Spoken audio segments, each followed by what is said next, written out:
Hello and welcome to BPedia powered by Moneywise. My name is Niharika Walia और मैं आज आपके साथ बात करने वाली हूँ regarding the complete information of NABARD grade A officer. NABARD grade A officer की जो वैकेंसी है ना, ये आपको हर साल निकलती है। This is basically a regular vacancy which comes out and at the same time this is an officer based vacancy, यानी कि इसके बाद यहाँ से आप शुरुआत करते हैं, then it goes up and up and up. यानी आप ग्रेड ए असिस्टेंट मैनेजर से शुरू करते हैं, देन मैनेजर, फिर आगे आगे आपके ग्रेड्स बढ़ते रहते हैं। So when we talk about the NABARD grade A officer, क्या है इस जॉब के अंदर? क्या पेपर का स्कीम रहता है? क्या कुछ चेंज किया है इन्होंने इस साल, या कुछ डिफरेंट आया था इस बार एग्जामिनेशन के अंदर? Let's quickly move forward towards that. चलिए, जब हम बात करते हैं नबार्ड ग्रेड ए की, NABARD is basically an organization which is focused towards the development of the agriculture in rural areas.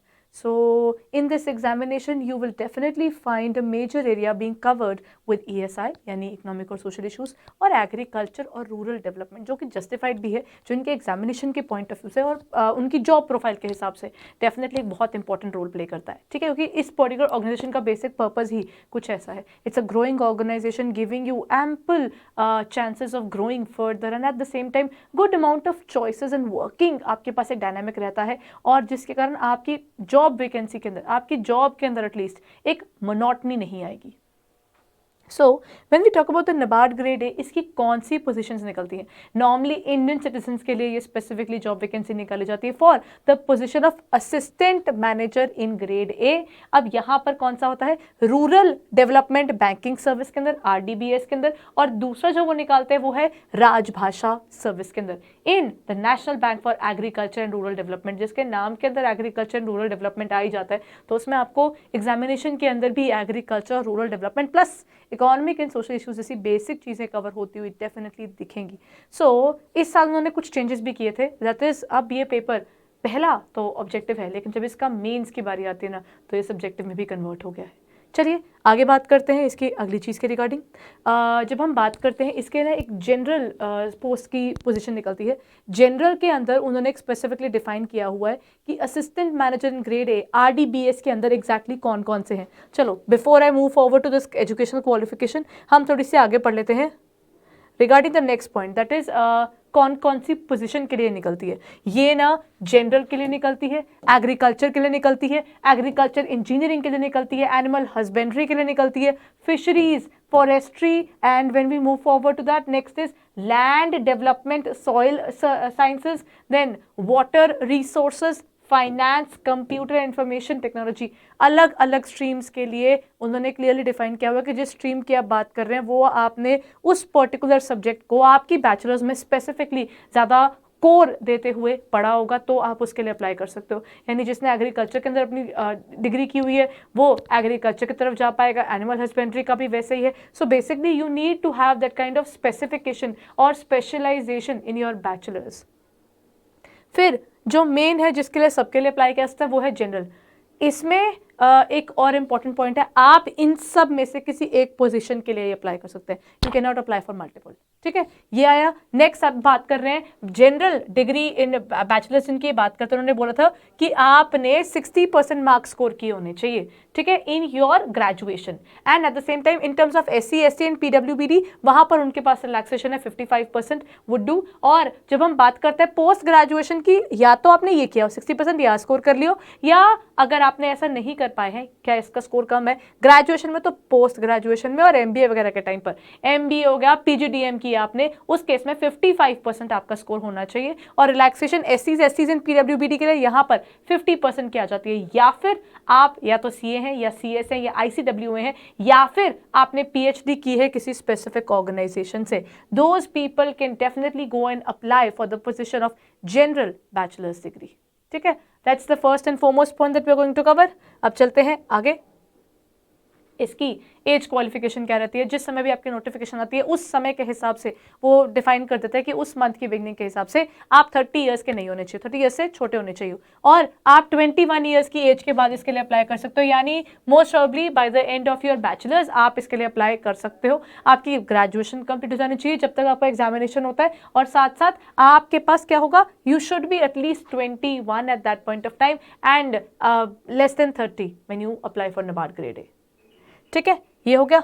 अब अगले चले, अब सिलेक्शन का भी इनका कोई स्पेसिफिक प्रोसीजर है in this particular examination as well. There is prelims and mains and then interviews. इसको ये फेज 1 के तौर पर आप कैसे डिफाइन कर सकते हो? उनके फेज 1 को आप प्रीलिम्स बोल सकते हैं और फेज 2 को आप बोल सकते हैं मेंस, और इंटरव्यू इसके अंदर भी कंडक्ट करवाया जाता है. अभी एट प्रेजेंट उनका जो इस साल का साइकिल था वो सितंबर अक्टूबर के आसपास से शुरू हुआ था, तो अभी इस समय नवंबर में उनके मेंस के एग्जामिनेशन भी होकर हटे हैं. तो right now these people are waiting for their results for the mains and then moving towards the interview portion. So ऐसे इनका साइकिल चलता है, हर साल आपको ये साइकिल कंप्लीट होता हुआ दिखेगा. अब बात करते हैं इनके फेज 1 के बारे में. इस साल इन्होंने फेज 1 के अंदर चेंजेस किए थे. नॉर्मली भी आपका जो फेज 1 है वो ऑब्जेक्टिव होता है, लेकिन इस बार उन्होंने प्रीलिम्स के अंदर कुछ चेंजेस किए हैं. Preliminary examination structure of grade A RDBS या राजभाषा की जब हम बात करते हैं उनमें कॉमन क्या है? पहला, test of reasoning would be there in the examination. Number 2, English आपका पेपर में होगा. नंबर 3, कंप्यूटर्स होगा. नंबर 4, क्वांटिटेटिव एप्टीट्यूड होगा. ये 4 चीजें आपको IBPS और बाकी सब PO के अंदर काफी जगहों पर दिख जाती है, लेकिन इनके जो फेज 1 है उसमें अलग क्या है? इस साल उन्होंने एक नया एस्पेक्ट शुरू किया जिसे उन्होंने डिफाइन किया एज डिसीजन मेकिंग. GA का मार्क्स आपके पास रहता है 20, ये भी कहीं ना कहीं आपने किया होता है, but as I told you, क्योंकि ये NABARD है, NABARD अपने पेपर्स के अंदर स्पेसिफिकली क्वेश्चंस डालता है from eco and social issues, economic and social issues with special focus to rural India. Along with that, agriculture and rural development with emphasis on the rural India. हमारे rural India पर जो इसका focus होता है वो आपको यहाँ पर कवर तो दिखा. 80 marks out of 200 is based upon 2 things. सिर्फ इन दोनों पर फोकस किया जाए तो आपके पास 80 नंबर का पेपर तैयार है. तो सोचिए, out of 280 marks is given to ARD and ESI, यानी economic and social issues and ARD. और ये पेपर होता है 200 मार्क्स का. आपके पास नंबर ऑफ क्वेश्चंस 1 मार्क पर क्वेश्चन रहता है. You get 120 minutes to attempt 200 questions there. That means you get lesser time, but all you can do is कि अपना फोकस बढ़ाइए, और जैसे GA पर, इकोनॉमिक एंड सोशल इश्यूज पर, ARD पर आपको स्पेशली फोकस करना ही पड़ेगा. Why am I saying eco and ARD आपको बहुत ज़्यादा ध्यान से करने हैं?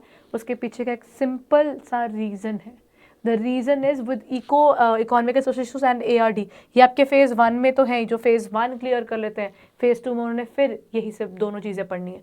बट उसके लिए उन्होंने उसमें कैसा डिफाइन किया है, इसके अंदर ना पेपर में 2 चीज़ें आती हैं. This is as per their original notification.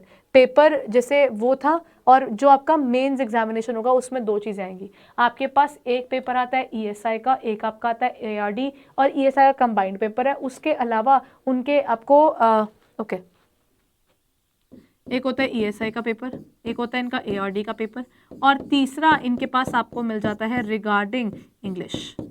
इस पेपर में डिस्क्रिप्टिव इंग्लिश भी आता है, यानी कि इस पेपर के अंदर एक पर्टिकुलर पेपर आपका सब्जेक्टिव होगा, लेकिन ASI और ERD के अंदर उन्होंने एक स्पेसिफिक चीज़ की हुई है, वो ये कि आपके पास क्या होगा, आपके पेपर के अंदर 50 मार्क्स के MCQs होंगे और 50 मार्क्स का डिस्क्रिप्टिव पेपर होगा. Your the example, the entire paper is basically divided into 2 parts.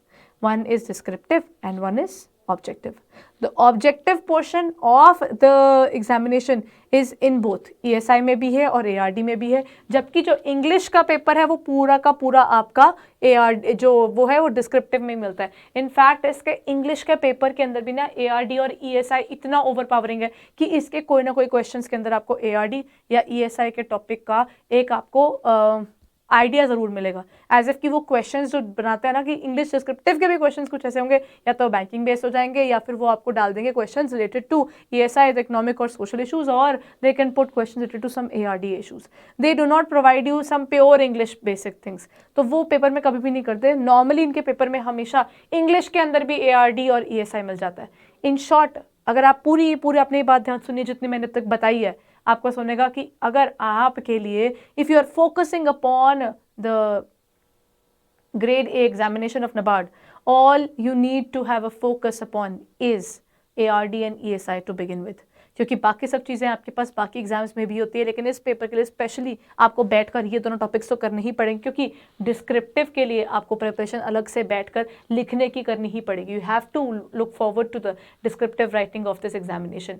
For that you get around 15 marker question भी मिलते हैं आपके पास, और 10 मार्कर भी मिलते हैं. And out of 6 question you have to attempt any 4. 15 आपके पास 15 मार्क्स के 2 हो गए, यानी 30 मार्क्स यहाँ हो गए, और 10 मार्क्स के 2 यानी 20 मार्क्स आपका यहाँ हो गए। टोटल 50 मार्क्स का आपका डिस्क्रिप्टिव हो जाता है, और वही 50 मार्क्स का आपके पास ऑब्जेक्टिव होता है। ऑब्जेक्टिव के लिए मिलेंगे 30 मिनट, और इसके लिए आपको मिलेंगे डिस्क्रिप्टिव जो भी पेपर होगा उसके लिए आपको 90 मिनट्स मिलेंगे। Same thing goes for ESI, same thing goes for ARD, दोनों का पेपर अलग अलग लिया जाता है। ठीक है, तो अपना फोकस कैसे रखना है, नाबार्ड के ऊपर अगर आपका फोकस है तो शुरुआत यहीं से कीजिएगा, क्योंकि दोनों के अंदर बहुत वास्ट सब्जेक्ट्स हैं। क्या इस पेपर के अंदर कोई नेगेटिव मार्किंग होती है? For every wrong answer there is a marking of 0.25 यानी 1/4 मार्क्स आपके डिडक्ट किए जाएंगे as a penalty in both the cases, यानी फेज 1 के अंदर भी और फेज 2 के अंदर भी। फेज 2 के अंदर जो ऑब्जेक्टिव पेपर होता है उसके अंदर आपको वो चीज़ मिलती है। तो उन्होंने वहां पर स्पेसिफिकली कह दिया है कि cut off for phase 1 and phase 2 may be applied in 2 stages. आप कैसे करोगे, आपके इंडिविजुअल स्कोर्स को भी हम देख लेंगे और साथ में टोटल जो स्कोर होगा उसको भी रिव्यू करके चल लेंगे when we are looking forward to the portion of negative marking. अब जब हम बात करते हैं नाबार्ड ग्रेड ए की, इस पर्टिकुलर पेपर के लिए you need a good hold upon the ARD and ESI, right. अब हम इस पेपर के जब हम बात कर ही रहे हैं तो यहाँ पर हमारे पास क्या जाता है, ARD और ESI, and the good point is कि नाबार्ड इसके अंदर क्लियर कट डिफाइन करके चलता है कि आपका सिलेबस कैसा और क्या क्या आपको कवर करके चलना है। सेबी ने भी ये चीज़ की होती है, नाबार्ड में भी आपको ये चीज़ देखने को मिलती है कि नाबार्ड की तरफ से आपको ना एक इंडिकेटिव, दे क्लियरली स्टेट कि हम आपको ना एक indicative list of syllabus provide करवा रहे हैं which would be relevant for this examination. So what you can do is when you are preparing for NABARD grade A, तो आप वो इंडिकेटिव सिलेबस से शुरुआत कीजिए, और साथ साथ इस बार के एग्जामिनेशन के अंदर जो नई चीज़ आई है that is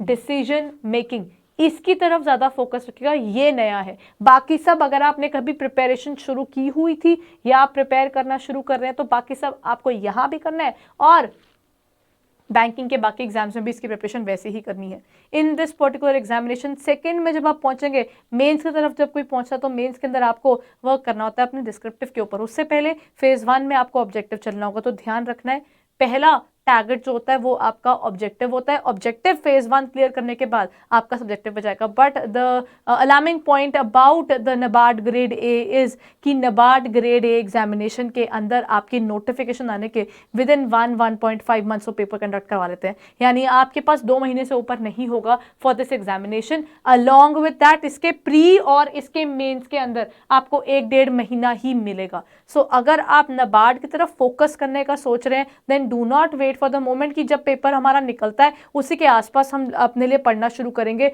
you should start at least, if you are looking forward to NABARD then prepare according to around 6 months आप डेडिकेट जरूर करके चलिए for this examination, because you will have to prepare for ARD. ESI is still used in many other organizations and many other examinations that you can look forward to, but ARD is specifically using this particular paper in a different manner, so you have to go through the basic details of ARD. So in case आप इसके लिए कुछ भी सोच रहे हैं regarding ARD और ESI और कैसे प्रिपेयर करना है, इसके लिए आप फ्री मटेरियल ढूंढ रहे हैं, इनकी प्रीवियस नोटिफिकेशन के बारे में कुछ जानने का आपको एक you have an interest in that, तो आप ये कर सकते हैं कि हमारे पोर्टल पर जाकर खुद को रजिस्टर कीजिए और साथ साथ इन सब की डिटेल्स पा लीजिए।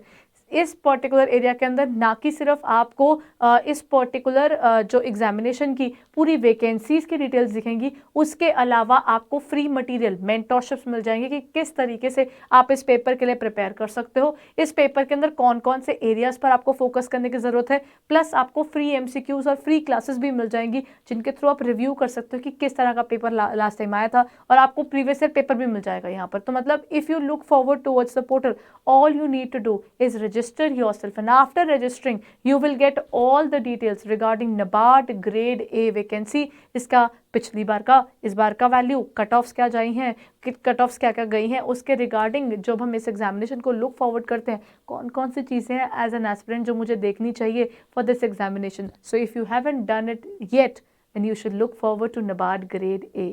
सो all the very best guys. साथ साथ अगर आप शुरुआत कर रहे हैं तो एक बार पोर्टल पर जाइए और नीचे यहीं पर डिस्क्रिप्शन में आपको अवेलेबल हो जाएगा, डिस्क्रिप्शन में यहाँ पर नीचे अवेलेबल है हमारी पूरी लिंक की डिटेल्स, उस पर जाइए और खुद को रजिस्टर करके इसको रिव्यू कर लीजिए और साथ में इसकी बाकी डिटेल्स भी आपको वहीं मिल जाएंगी। So all the very best guys. If you are beginning with it then this is the perfect time to start, because अभी पिछली बार का मेंस खत्म होने को है, रिजल्ट्स आने वाले हैं, उसके बाद आपको प्रीवियस ईयर पेपर्स भी मिल जाएंगे क्योंकि पहली बार डिस्क्रिप्टिव होकर हटा है, तो वो चीज़ आपको हेल्प ज़रूर कर देगी. Till then, thank you.